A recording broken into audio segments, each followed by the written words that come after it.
Oke, Masuk dulu. oke. Assalamualaikum warahmatullahi wabarakatuh. Ah, Waalaikumsalam. Oh, oke. Selamat datang semuanya yang udah bergabung. Sekarang kita akan ini ngobar yang ketiga sih yang diadain Pandek. Pada pertemuan ketiga ini kita akan bahas tentang Android Jetpack yaitu bagian ROM ya.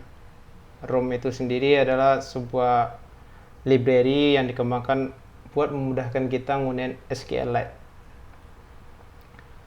Bagi teman-teman nanti yang mau tanya jawab bisa lewat chat aja ya. Nanti di akhir sesi kalau ada waktu kita akan bantu jawab pertanyaan-pertanyaan yang teman-teman ajukan. Dan juga nanti kalau Zoom ini habis waktunya kita akan kirim link secepatnya di chat juga. Jadi lihat-lihat aja chatnya kalau udah rasanya hampir-hampir habis. Oke, itu aja. Langsung ke yang pematerinya itu Razid. Pada Razid dipersilahkan. Oke, baiklah. Assalamualaikum warahmatullahi wabarakatuh. Waalaikumsalam warahmatullahi Uh, wabarakatuh. Jelas sebelum kita masuk ke materinya, saya akan memperkenalkan diri terlebih dahulu ya. Perkenalkan, nama saya Razidul Ikhlas, biasanya dipanggil Razid. Saat ini saya masih seorang mahasiswa di Politeknik Negeri Padang, jurusan Teknologi Informasi, Prodi Teknologi Rekayasa Pembangunan. Mungkin pengenalannya cukup segitu dulu. Oke, selanjutnya kita masuk tentang apa itu ROM. ROM Persistent merupakan library yang memberikan kita kemudahan dalam mengintegrasikan proyek Android kita dengan sekitar database. Jadi ROM ini adalah sebuah library yang memberikan kemudahan kita ketika kita ingin membuat sebuah database menggunakan Skillet seperti itu, teman-teman. Selanjutnya, mengapa harus menggunakan ROM? Pertama itu compile time verification. Maksudnya di sini adalah ketika kita membuat sebuah aplikasi kita dengan menggunakan ROM, ketika ada query yang salah, maka aplikasi yang kita build akan menjadi error. Nanti saya akan coba berikan contoh ketika masuk dari compile time verification ini. Sedangkan ketika kita menggunakan Skillet, compile time verification ini tidak akan ada, karena ketika ada query yang salah, aplikasi akan sukses untuk dibuild. Tapi ketika kita melakukan akses event event untuk insert, update atau delete, maka aplikasi kita akan vertic close seperti itu. Selanjutnya boilerplate code di ROM telah disediakannya template untuk ketika kita menggunakan metode insert, update dan delete. Nanti akan saya berikan contohnya. Yang ketiga itu easily integrate with other architecture component. ROM sudah didukung untuk menggunakan architecture component, sedangkan ketika kita menggunakan Skillet database belum mendukung arsitektur komponen seperti left data. Selanjutnya, komponen ROM itu terdiri dari 3 buah.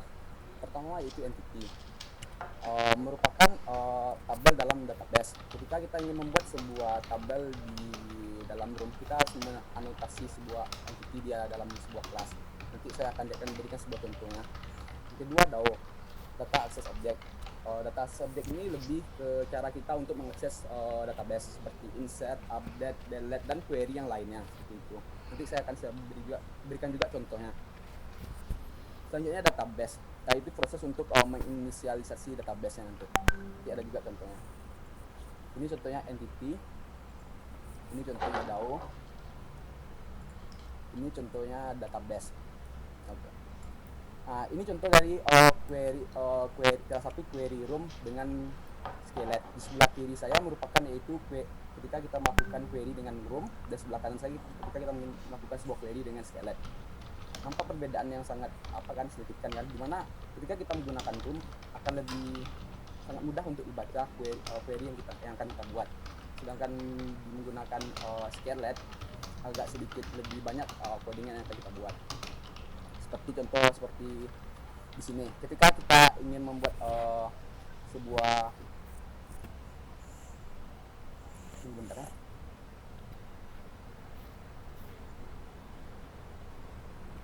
Oke. Ketika kita ingin membuat sebuah metode insert, kita letakkan di dalam sebuah interface. Lalu kita bikin annotation di atasnya itu insert. Ini seperti boilerplate code, yaitu template yang sudah ada, yaitu ada insert, update, delete, dan ketika kita ingin menggunakan query maka bikin annotationnya menjadi query. lalu masukkan query di dalam sini seperti disebut seperti ini. Selanjutnya konfigurasi ROM to Android. Oke, kita langsung aja masuk ke codingannya ya. Pertama yang kita lakukan bikin sebuah new project. Di sini saya memilih basic activity. Oke, kita bikin misalnya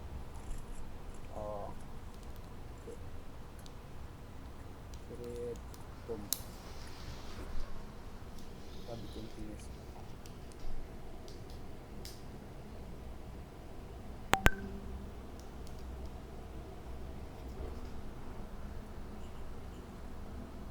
Selanjutnya kita tambahkan dependensi dari left-cycle dan ROM.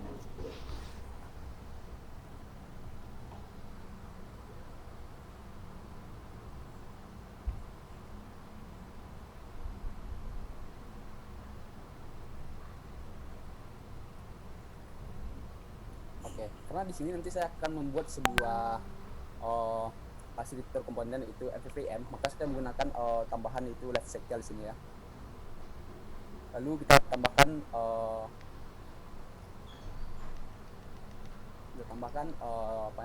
dependensi dari ROM-nya. Ketika kita ingin menggunakan library ROM, kita harus menambahkan 2 buah dependensi ini.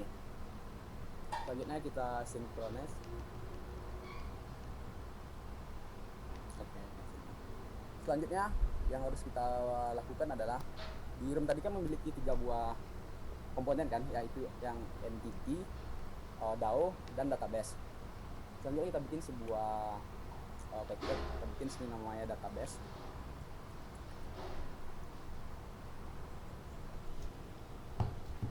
Lalu kita bikin Java class, sini kita bikin schedule misalnya. Lalu kita bikin sebuah model di sini. Misal ada modelnya ID, ada variabel stringnya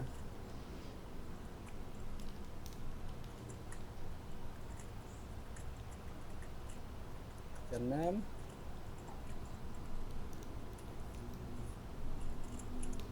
ada temp,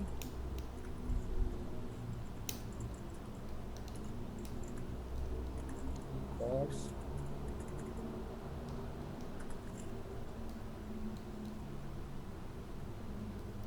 priority atau priority course, priority day. Oke. Ini kita bikin konstruktornya. Pertama itu non. Selanjutnya kita bikin konstruktor.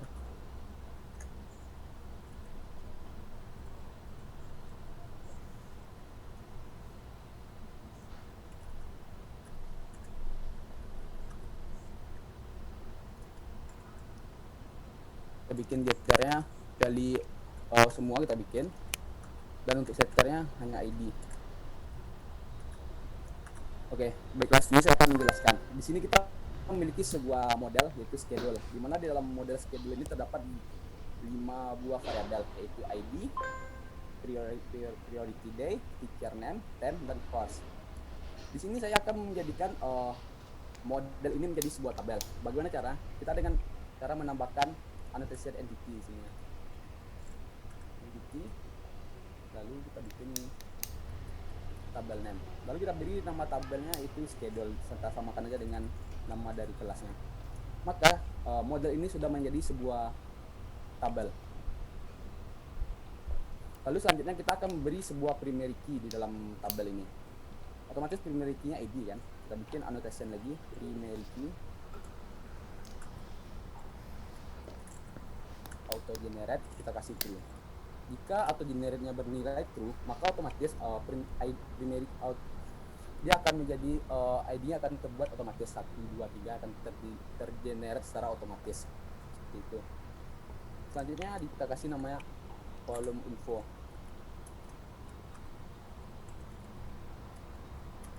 Ini ada nama name.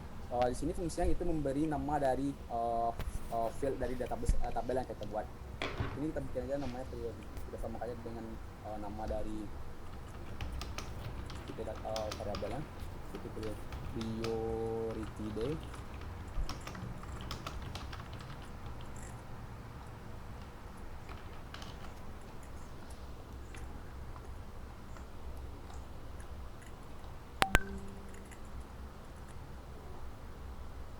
Ini kita bikin di care name.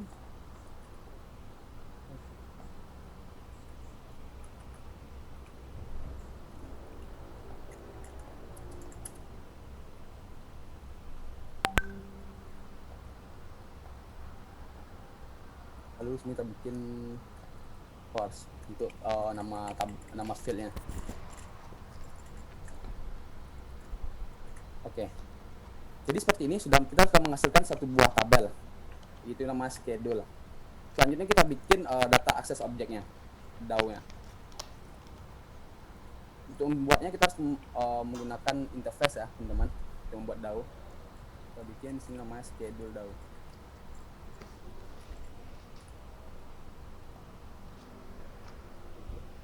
Sini kita kasih lagi annotation-nya yaitu DAO ya, teman-teman. Menandakan bahwa kelas ini sudah menjadi DAO. Selanjutnya kita bikin lagi cara untuk memasukkan data. Di sini kita menggunakan annotation insert.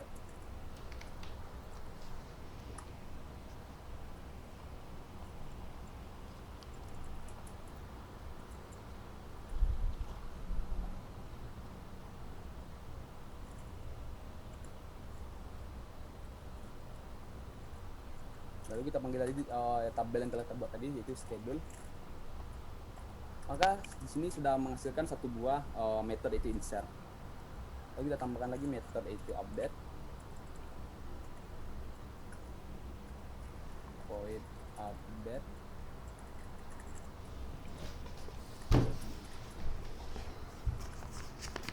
Lagi delete. Void delete.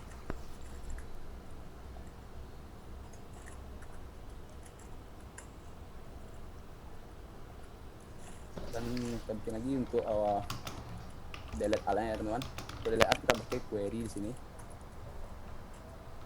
Itu delete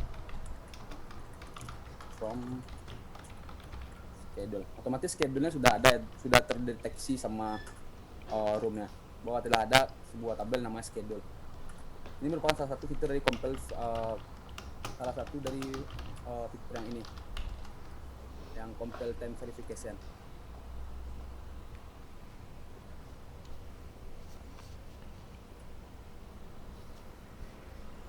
Kita bikin metodenya void delete all untuk menghapus semua data di dalam database-nya nanti.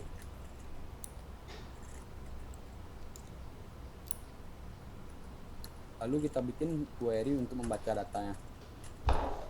Select bintang from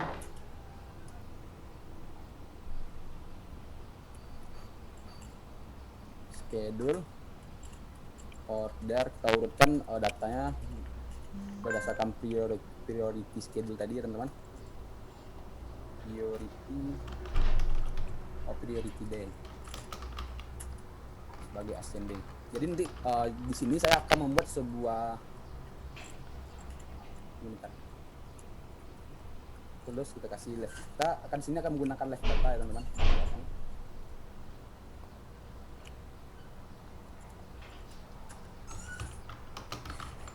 Tampung data dalam sebuah list.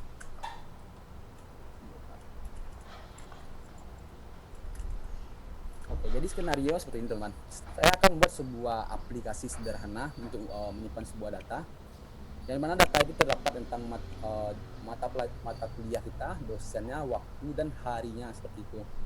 Maka priority day ini nanti adalah dia akan mengurutkan data berdasarkan hari. Kita tambahkan sebuah data di sini, misalnya mata pelajarannya IPA, dosennya Budi, ini misalnya. Maka dia akan mengurutkan, saya tambahkan lagi datanya untuk hari Senin.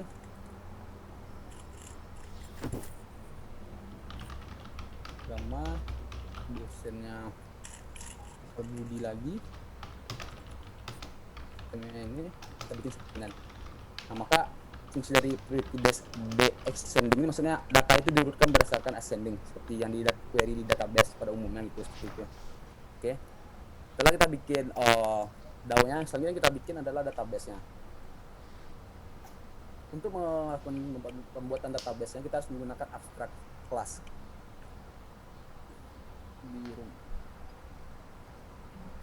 Bikin nama kelasnya schedule database. Kita beri abstract class. Oke, seperti ini. Lalu di atas ini kita bikin lagi annotation yaitu database. Seperti ini. Database. Selanjutnya kita kasih masukkan entity yang ada. Karena kita hanya punya schedule, maka di sini kita masukkan hanya satu schedule class. Terus kita masukkan version dari database kita. Nah, baru pertama kali kita buat, kita memasukkan versionnya yang pertama, version 1.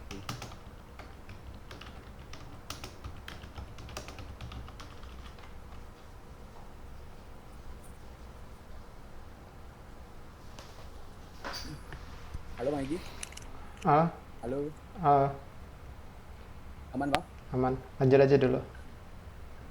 Lanjut, oke. Selanjutnya kita bikin instant dari database-nya ya.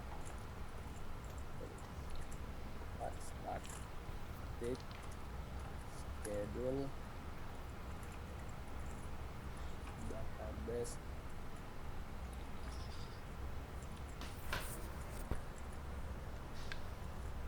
Oh ya, jangan lupa ya, ketika kita membuat database-nya, kita harus extend dengan room database seperti ini. Kita bikin public abstract.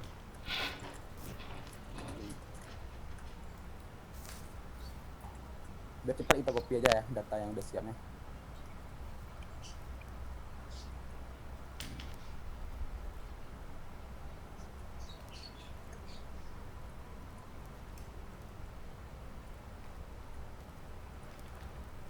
Oke. Jadi di sini saya akan jelaskan ada beberapa tentang inisialisasi dari database ini. Pertama ada allow-main-create queries yang ini nih. Ini fungsinya ketika kita ingin melakukan penambahan data melalui main thread. Tapi ketika kita tidak menggunakan allow-main-create queries ini, otomatis kita harus memasukkan data melalui background agar tidak sampai kelas. Jika tidak, otomatis aplikasi kita akan sampai kelas ketika kita tidak menggunakan allow-main-create queries ini. Contohnya seperti ini dengan kode yang sudah saya buat ya. Ini misalnya saya hapus allow-main-create queries ini, saya hapus. Lalu di repository ini proses untuk penambahan datanya. Saya bikin dua macam, yaitu melalui penambahan data melalui background, yang kedua melalui thread. Yang ini melalui thread, yang ini melalui background. Oke. Kita bikin dua buah macamnya, dua buah contoh. Lalu saya akan run sebuah aplikasi ini.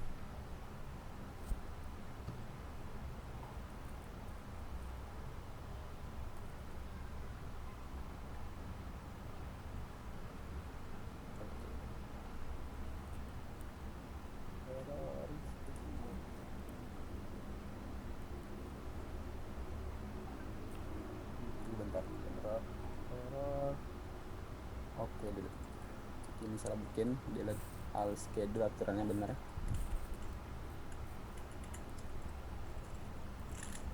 Schedule seperti ini. Oke, kita run lagi.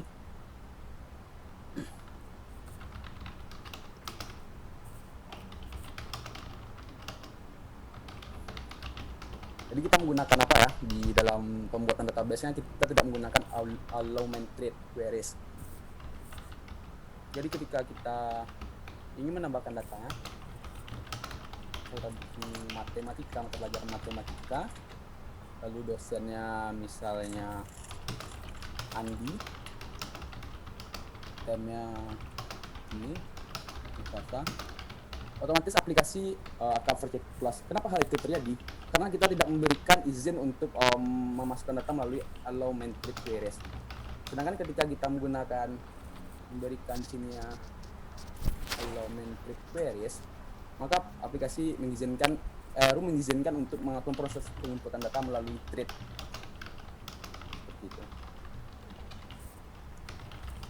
Kita akan menambah data lagi, misalnya matematika, misal dosennya Andi, kita pilih harinya Selasa, kita save, maka data otomatis bisa kita tambahkan karena kita telah melakukan mengizinkan untuk penambahan data di dalam thread yang sedang berjalan gitu. Tapi bagaimana kita ingin menambahkan data tanpa menggunakan allow metric queries?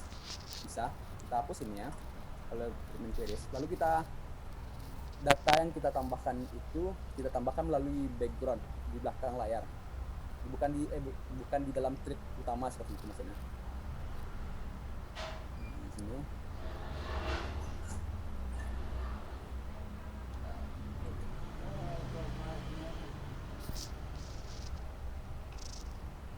Zid, kita pindah, teman-teman, kita siap-siap pindah ya kalau udah habis. Linknya udah ada di chat ya, kalau udah habis langsung pindah aja. Linknya ada di chat kok. Makasih. Oke, kalau udah. Ya lanjut ya. Selanjutnya, agar tadi kan kita menggunakan allow metric queries itu yang mengizinkan memasukkan data di thread utama.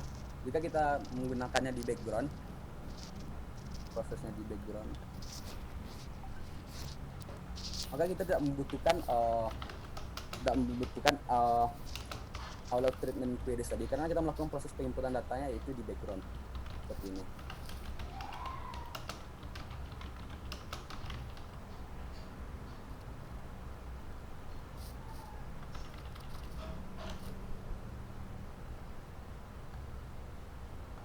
Kita tambahkan lagi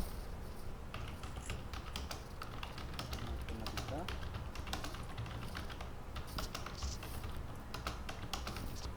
Andi, maka data sukses dimasukkan karena walaupun kita tidak menggunakan allow metric queries. Jadi itu fungsi dari allow treatment queries, teman-teman. Selanjutnya ada fungsi fallback to desktop migration. Maksud dari fallback to desktop migration ini, ketika kita terjadi perubahan data di tabel kita, misal kita menambahkan kan tabel kita schedule lagi kan, misal kita menambahkan sebuah data baru, misalnya column info, kita pilih name sama dengan misalnya data baru, lalu public string data baru, misal bukan data baru ya, field baru misalnya, gitu kan. Lalu kita kasih getter and setter, kita insert, dia kita baru string seperti ini, teman-teman. Otomatis kita telah menambah field di dalam tabel kita. Lalu ketika kita melakukan run-nya lagi, kita lakukan run.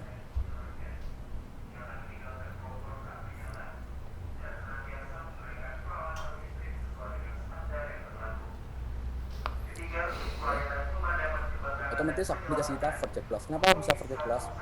Karena yang pertama, ada dua kesalahan di sini. Ketika kita melakukan mengubah skema tabel, kita harus merubah versinya. Versinya harus kita ubah. Jadi versi yang kedua. Yang selanjutnya itu fallback desktop migration ini wajib harus ada. Jika tidak ada, maka otomatis aplikasi kita tidak akan dimigrasinya ke versi yang kedua seperti itu, teman. Jadi untuk pertama kali tanpa ada fallback desktop migration pun aplikasi kita akan kebuat gitu. Karena tapi untuk ketika terjadi perpindahan versi,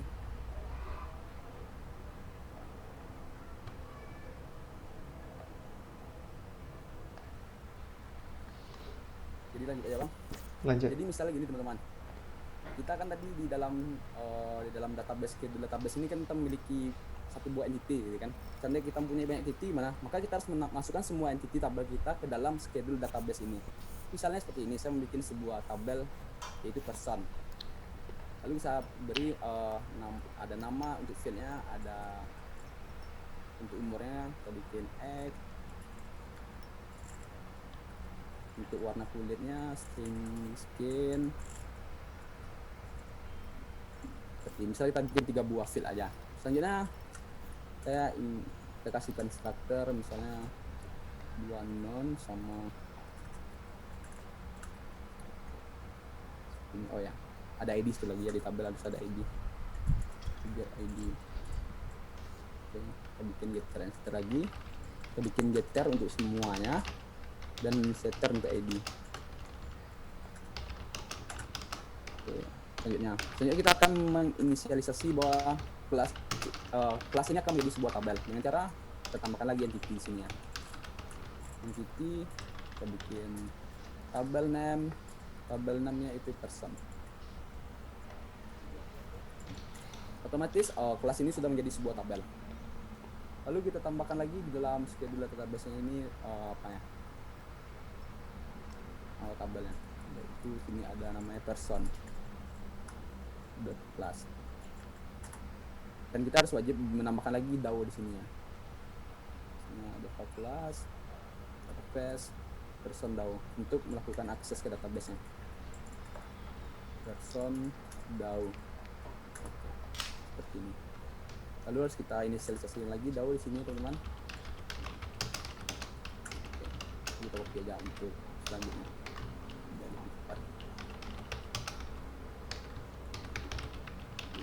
Lalu yang lupa ini ubah menjadi person ya, kita person.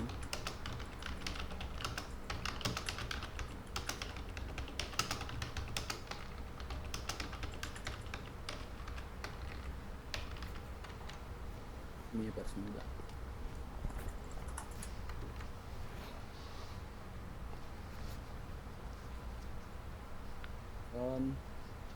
Ini person. Dan ini kita tidak menggunakan order by. Nah, ini salah satu contoh dari yang complete and verification. Otomatis karena di dalam tabel version tersebut kita tidak memiliki field yaitu priority schedule, maka dia akan langsung error seperti ini. Jadi ketika kita build maka aplikasi kita tidak akan ke build. Beda dengan kita menggunakan Skillet database. Skillet database dia tidak akan mengetahui bahwa tidak adanya field priority schedule di dalam tabel person. Itu salah satu kekurangan dari ketika kita menggunakan Skillet database.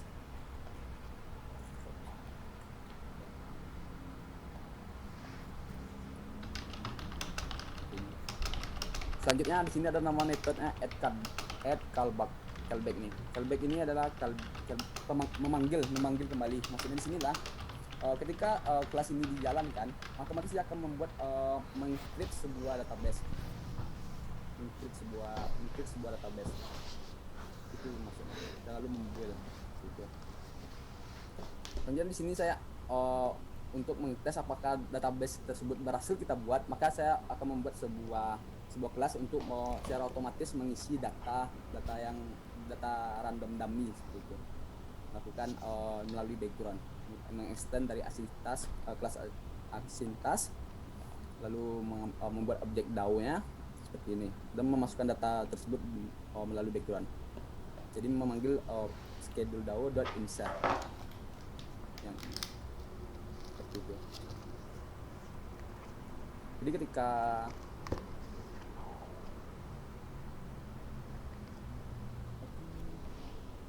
ketika aplikasi dijalankan pertama kali diinstal, maka database otomatis pertama kali juga dibuat dan langsung mengisi data secara random menjadi 3 buah data.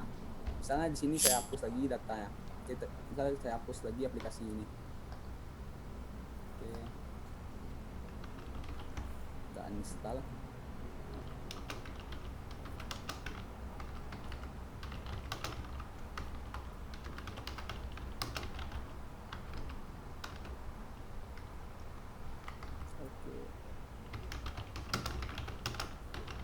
Oke, langsung ada error katanya public class. Oke, di mana errornya?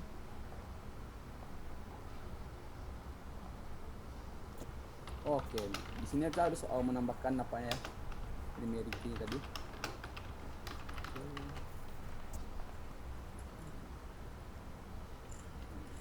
Oke, true. Dan untuk ini kita kasih kolom info name juga. Kita kasih name defaultnya itu name. Sebenarnya tanpa kita kasih add column info name juga nggak bisa, tapi ketika kita misalnya ingin membuat nama yang berbeda, nama fieldnya berbeda dengan nama variabelnya, maka kita harus menginisiasi column info name. Kita bikin di sini name teacher misalnya, name person misalnya. Otomatis ketika tabel dibuat, maka fieldnya namanya itu name person, bukan name. Gitu. Coba lagi.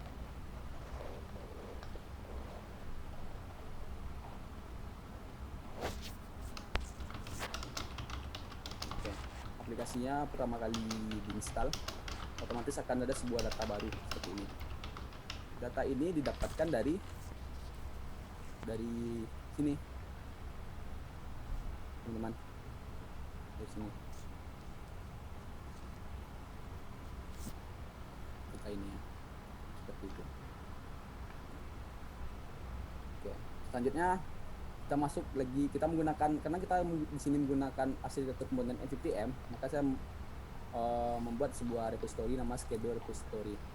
Ini repository itu fungsinya untuk menjalankan akses ke database-nya.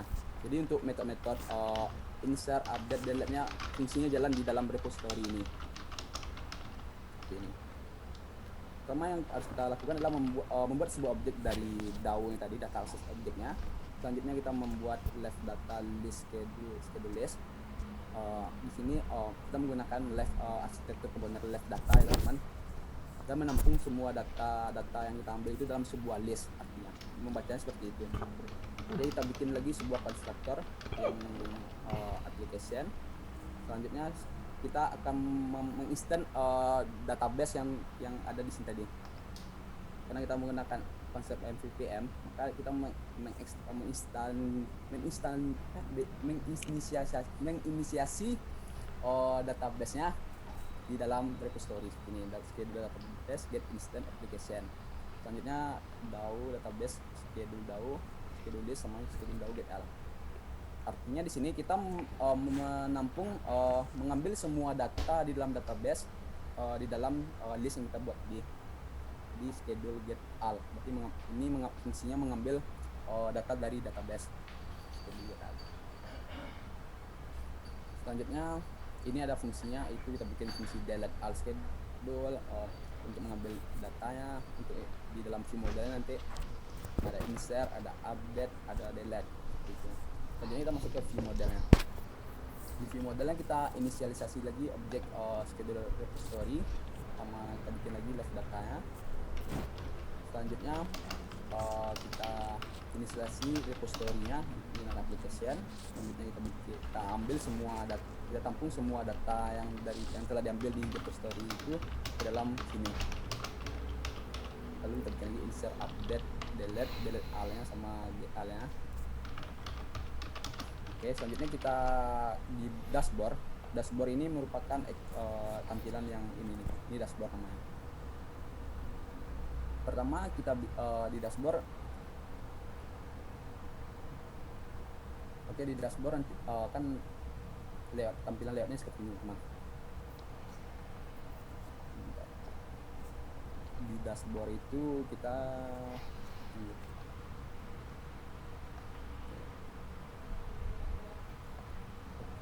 Oke, pada dashboard kita memiliki dua widget. Pertama, widget yang ada itu recycle view. Ada widget namanya floating action button. Untuk di Android sendiri, kita harus menambahkan ID agar si antara Java dengan layoutnya nanti akan saling mengenal.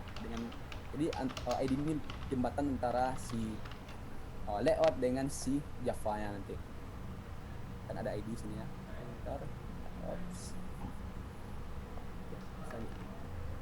Maka kita panggil semua widget yang ada di dalam layout itu tadi. Di sini saya memanggil resical view, kita bikin objek yang namanya resical view, lalu kita temukan ID-nya itu resical view, dan selanjutnya kita panggil lagi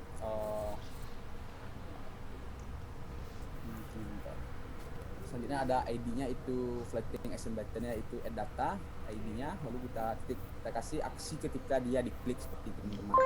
Ada proses intent di sini.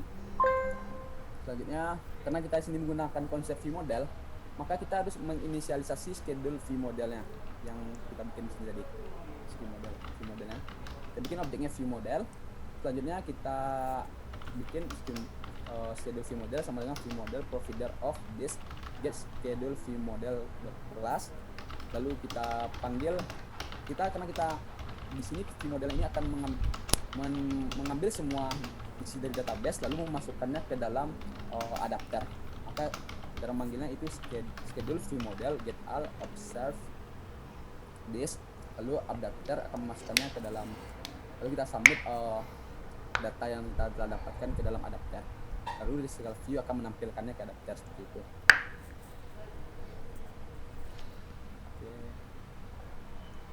Selanjutnya di sini ada metode new item text helper ini. Ini merupakan sebuah metode yang kita gunakan ketika kita ingin melakukan drag seperti ini. Namanya sebuah data, mungkin random aja datanya. Oke. Ketika data ini digeser, kita ini menggunakan metode item text helper ini. Jadi ketika datanya itu di swapnya itu kemana? Ini kita kasih adalah ke kiri sama ke kanan. Ketika datanya di swap ke kiri atau ke kanan, maka jalankan fungsi yaitu schedule view model delete, ambil position dari data yang akan di delete seperti itu. Mungkin seperti itu. Selanjutnya ada adapter set on item click listener. Ini fungsi untuk ketika kita melakukan pengeditan sebuah data. Seperti ketika ini saya klik, maka kita akan masuk ke halaman edit data. Jadi adapter set of on item click listener itu fungsi of event yang ada dalamnya. Kita menggunakan intent untuk mengirimkan data dari dashboard ke halaman untuk pengeditan datanya. Di sini saya menggunakan start activity for result. Jadi ketika data itu telah dikirimkan, datanya kan dikirimkan ke input activity class ini. Kita masuk ke input activity class. Oke. Di sini ada pengecekan, ada pengecekan tentang ID-nya. Jika data yang dimasukkannya itu ID-nya adalah sama itu, maka ini merupakan data yang akan diedit, itu membacanya. Lalu data tersebut dikirim, kita kembalikan lagi ke halaman dashboard activity.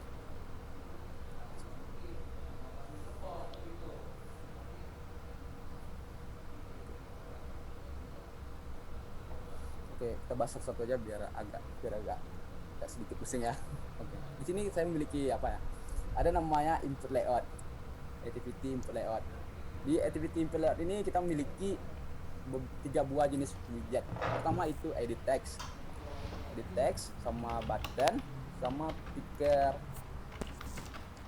sama number picker. Oke teman, di number picker ini fungsinya yang untuk slash bawah atas tadi.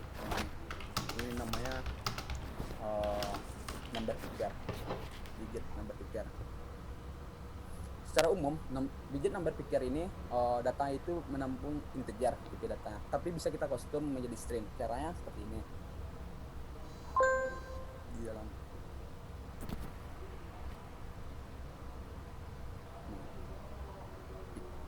kan kita bikin min value-nya 1 sampai 7 karena di dalam hari kan hanya 7 hari. Kita bikin 1 sampai 7, lalu kita bikin display values-nya menjadi Senin, Selasa, Rabu, Kamis, Jumat, Sabtu, Minggu, agar dia bisa menampung menjadi string gitu.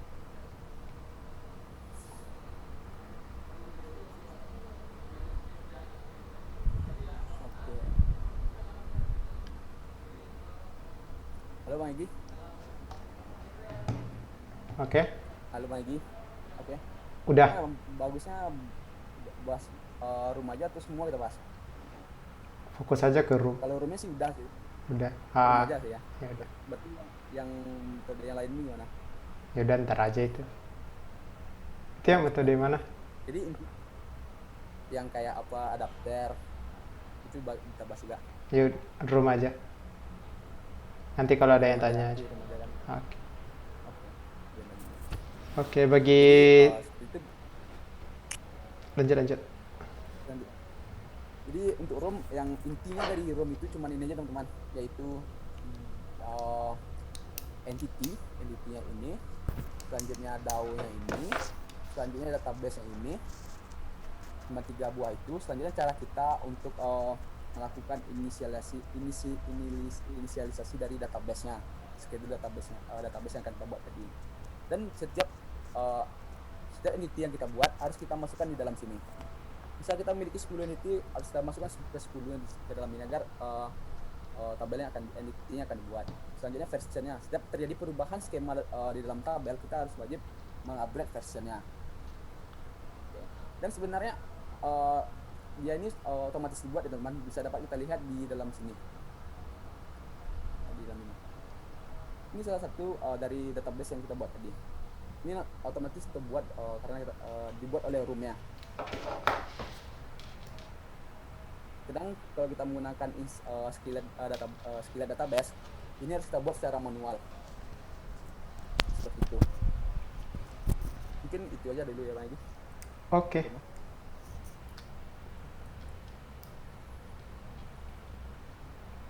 Oke, bagi teman-teman yang mau nanya, silakan nanya lewat chat atau bisa lewat audio juga bisa.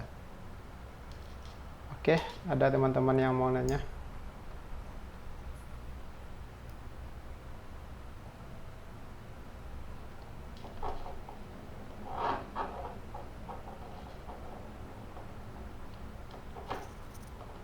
Ada yang nanya, Z.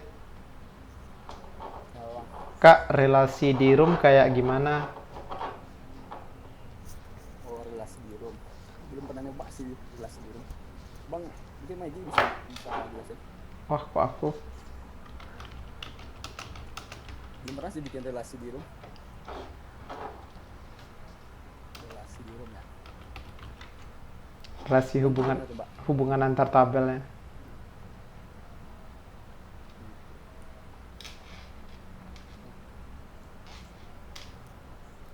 Relasi room. Sebelumnya saya juga belum pernah nyoba sih untuk bikin relasi tabel di room. Coba.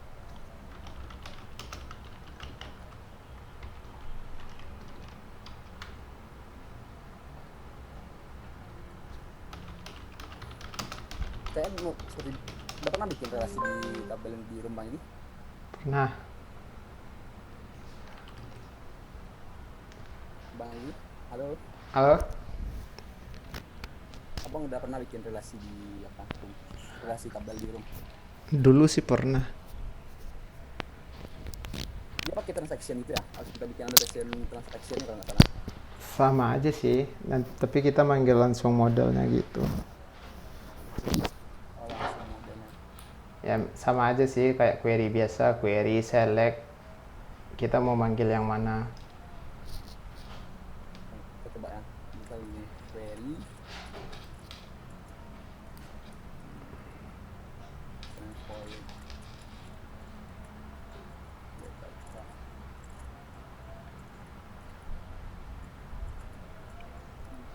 select oke.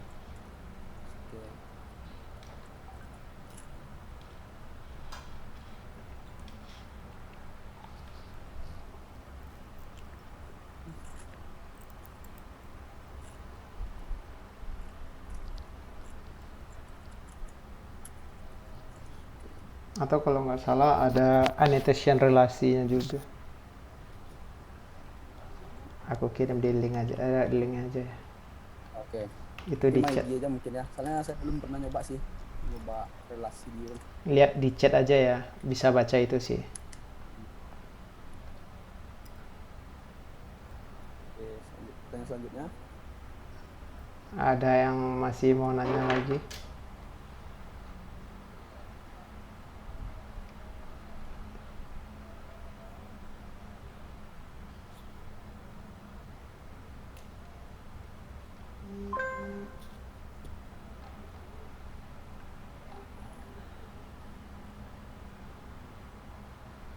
Hmm,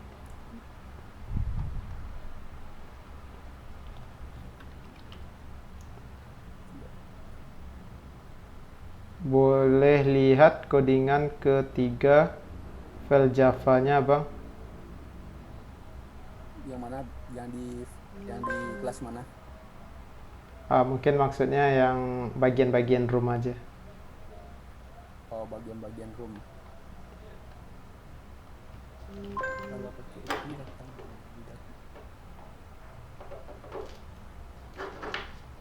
maksudnya yang file ketiga nih mana? Oh, yang ini schedule database. Iya. Kalau pakai API di datanya ada beda apa enggak? Maksudnya API di sini apa, Fikri? Terus ada yang nanya lagi, ada video recordnya? Insya Allah video recordnya ada, nanti akan di-upload juga ke YouTube. Ketiga bagian ini tadi. Oke. Lihat dia. Oke, ini baik. Di sini ada tabel. Di sini ada DAO-nya, data access object-nya. Di sini untuk menginisialisasi database-nya. Mungkin nanti untuk apa codingnya bahkan saya share di GitHub aja mungkin ya. Mungkin teman-teman nanti bisa lihat atau mungkin nanti ada pertanyaannya mungkin bisa langsung WA aja nanti. Gitu. Ini yang Fikri Maulana, kalau pakai API di datanya ada beda nggak? Maksudnya ini pakai API gimana nih? Udah berhubungan API sama room kah? Ya kalau berhubungan API sama room ya pasti beda. Saya masih bingung penggunaan room pakai select preference. Itu bisa nggak ya?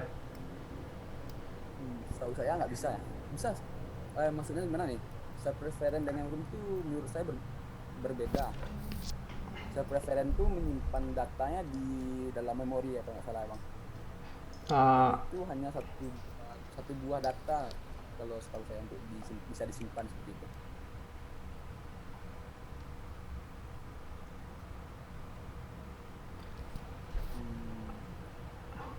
Jadi room sama self preference itu dua hal yang berbeda, Agil.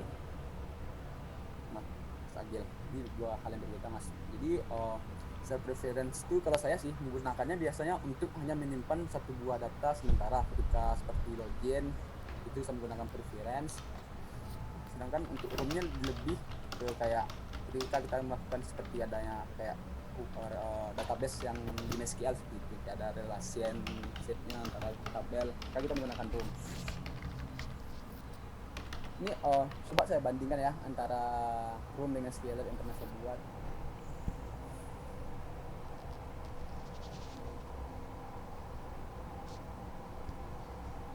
Ini bantu jawaban si Agil dulu ya. Saya masih bingung penggunaan room pakai select preference itu bisa nggak? Yang pertama, room itu adalah dari SQLite. Jadi dia tuh beda fungsi sih antara room sama serve preference. Serve preference tuh biasanya digunakan buat nyimpan data yang kecil, nggak terlalu besar. Contohnya kayak kalau mau menyimpan key, mau menyimpan token, itu bisa di serve preference. Kalau di sini misalnya bisa hubungin nggak? Sebenarnya bisa aja. Misalnya ID-nya ada di serve preference, datanya ada di room. Kita mau ngambil sesuai dengan ID yang ada di serve preference. Jadi kita harus manggil dulu serve preference-nya, ambil ID-nya, baru kita hubungin ke room. Sebenarnya bisa aja, tergantung kondisinya kayak mana. Tapi misalnya kita mau cuma nyimpan token doang, pakai room, itu berlebihan sih. Ibaratnya server preference itu kayak cache ya, Bang, kayak cache di web ya. Bisa jadi sama kayak gitu sih. Oke, Bang. Ada pertanyaan lagi? Oke Bang, saya kan baru coba Android nih. Terus Room ini apa Bang? Database. Ya, Room ini database internal untuk Android. Yaitu dia itu sama kayak SQLite. Sebenarnya banyak sih internal dari Android. Ada SQLite, ada lupa lagi namanya. RAM? Ada ya, ada RAM, ah, dan lain-lain. SQLite sama Room itu dia itu sama menggunakan SQL. Jadi query SQL bisa jalan di situ. Sedangkan si RAM ini dia itu no SQL.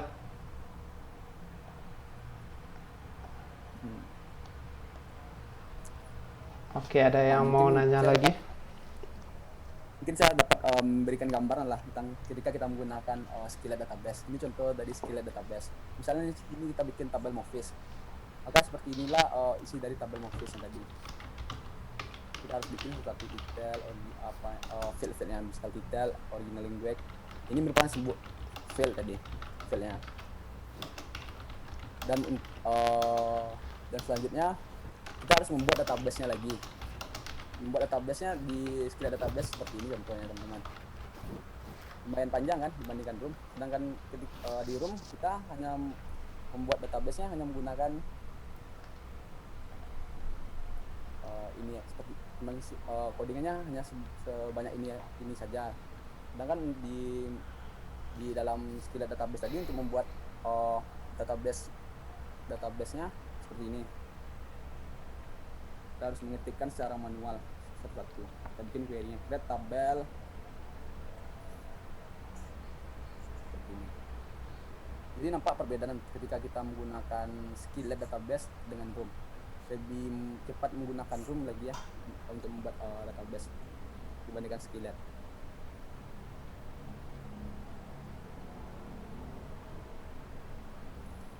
Ada pertanyaan lagi teman-teman? Maaf ya kalau agak sedikit berbelit, baru pertama kali nyoba online.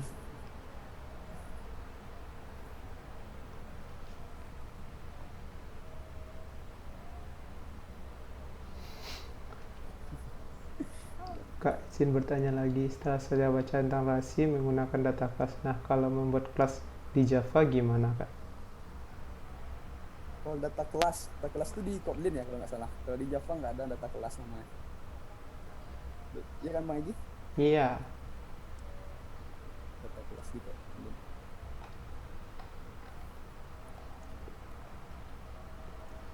Apa? Kesimpulannya Data class itu sih ada di Java. bisa di Kotlin nanti buat kelas biasa, tapi buat getter setternya sekalian ya. Kalau itu. Kalau di Kotlin sendiri data class itu getter setternya udah dibuatin langsung, jadi kita nggak perlu bikin lagi, nggak usah panik.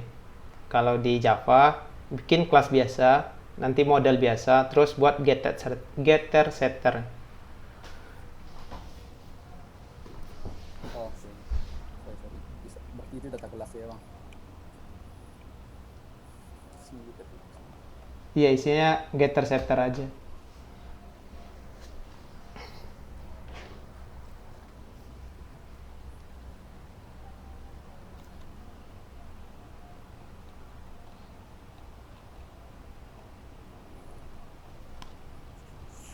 Oke, ada yang mau nanya lagi?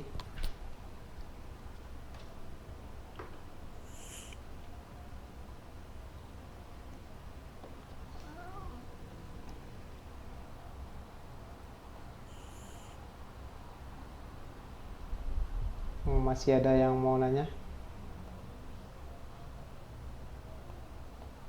Karena kita akan berbuka sebentar lagi. Kayaknya udah nggak ada yang mau nanya lagi Bang. Oke. Oke, thanks. Oke. Nah, kalau nggak ada yang mau nanya lagi, terima kasih buat teman-teman. Mati. Terima kasih buat teman-teman yang udah nyempatin diri buat ikut dalam sharing ini. Kalau teman-teman pengen sharing juga di sini, teman-teman bisa email langsung ke Pandek sesuai dengan yang di di brosur itu. Nanti teman-teman email aja, nanti kalau teman-teman mau sharingnya kapan, tentang apa, nanti kita bantu buat jadwalnya. Untuk minggu depan kita akan angkat tentang Dagger 2. Nah, apa sih Dagger 2 itu? Itu sebuah dependency injection yang nanti materinya akan dibawakan oleh Zen. Dia juga seorang Android developer dan juga salah satu dari Pandek eksekutif juga. Jadi tungguin minggu depan ya dengan jam yang sama. Terima kasih buat teman-teman yang udah hadir. Sampai ketemu lagi di minggu depan dan sampai jumpa. Bye bye. Assalamualaikum warahmatullahi wabarakatuh. Waalaikumsalam warahmatullahi wabarakatuh.